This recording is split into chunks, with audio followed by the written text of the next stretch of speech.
pô... E aí tu veio pra Balneário depois de ter passado tudo isso, né? Na verdade, o meu rolê todo ali da minha infância, cara, a coisa que mais me marcou, assim, não é nem ter tido, assim, tanto lance do pai e da mãe, assim, foi uma época, cara, que eu morei com uma outra tia, assim, que eu morava mais nos fundos da casa ali e tal.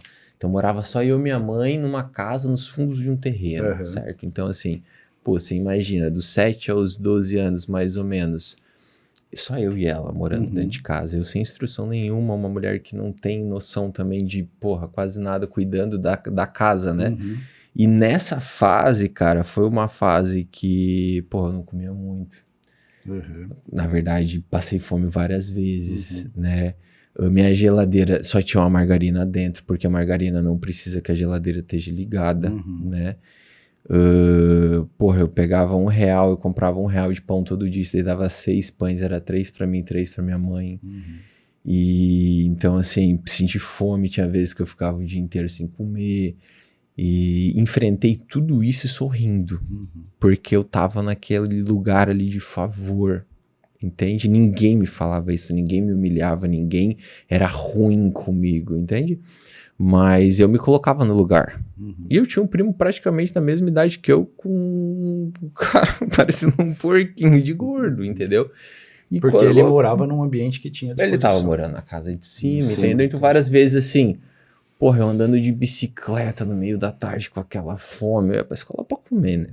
Você tá entendendo? Eu naquela fome no meio da tarde, pensei assim, pô, vou lá comprar pão, não tem dinheiro, tem que pedir pra minha prima. E ela pedia pra minha prima, ela, pô, depois eu te dou, depois eu te dou, depois eu te dou. Quando eu vi era outro dia de manhã, eu não tinha comido, minha mãe também não tinha comido. Só que é pior ainda quando você tem uma mãe assim. Você tá entendendo? Porque uma coisa é você não comer.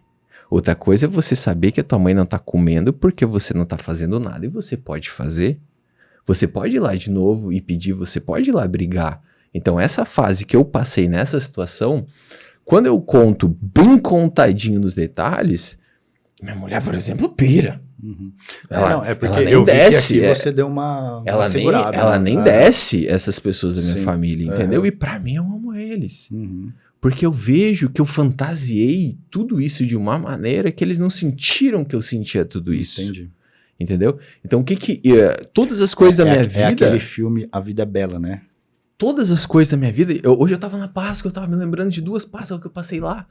E assim, eu não falo isso pra minha mulher, às vezes eu não falo isso. Eu não falo isso pras outras pessoas, porque parece que eu tô querendo compartilhar uma dor. Então tu aprende a conviver com ela quieto. Certo? Então eu tava ontem mesmo na Páscoa, me lembrando assim, porra, teve uma Páscoa que eu fui pra minha família por parte de pai, e sempre quando eu chegava lá, eu chegava de surpresa e eles ficavam um pouco assim, porque eles me amavam, mas nunca esperavam. Não me cativavam, não puxavam muito eu, mas eles me amam, você é louco? Cheguei lá, eles me encheram de chocolate. Voltei pra lá carregado de chocolate. Mas como é que eu vou botar chocolate numa geladeira desligada? Entendi. Onde é que ficou o chocolate? Ficou na casa de cima. 3 dias já era chocolate, irmão. E o que eu comi desse chocolate? Nada. O quê? Uma caixa? Você tá entendendo? E como é que você encara isso daí sendo uma criança? Tá de boa. Então, do que eu tirei isso daí é uma coisa assim, ó.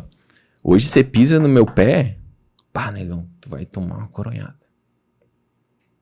Entendeu? Eu aprendi que você não pode culpar os outros, entendeu? Porque, tipo assim, eles estavam vivendo a vida dela, minha tia tinha passado por um monte de coisa, meus primos também, eles estavam com os problemas deles, entendeu? E eu em nenhum momento demonstrei que tudo aquilo era um problema.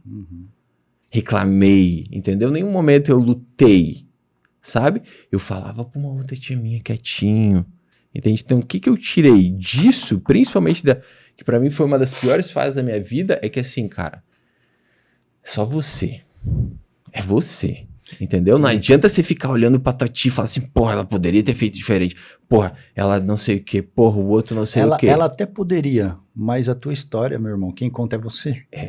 Ponto. Tá ligado? Eu sempre falo isso, que o fracasso, ele pode... Você até pode ter vitória ou pode ter fracasso, mas o fracasso sempre é só seu, velho. Você que vai abraçar ele e falar, esse fracasso é meu. Esse fracasso é meu, né? mano. Então aí tu escolhe o que tu quer, então, buscar tipo o teu assim, sucesso ou o teu fracasso. Disso, eu tirei isso, entendeu? E assim, várias situações ali de tipo assim, pô, às vezes eu tá com fome, eu sabia que minha mãe tá com fome também, eu ficar pensando assim, ó, porra, mas por que eu não peço uma comida no vizinho?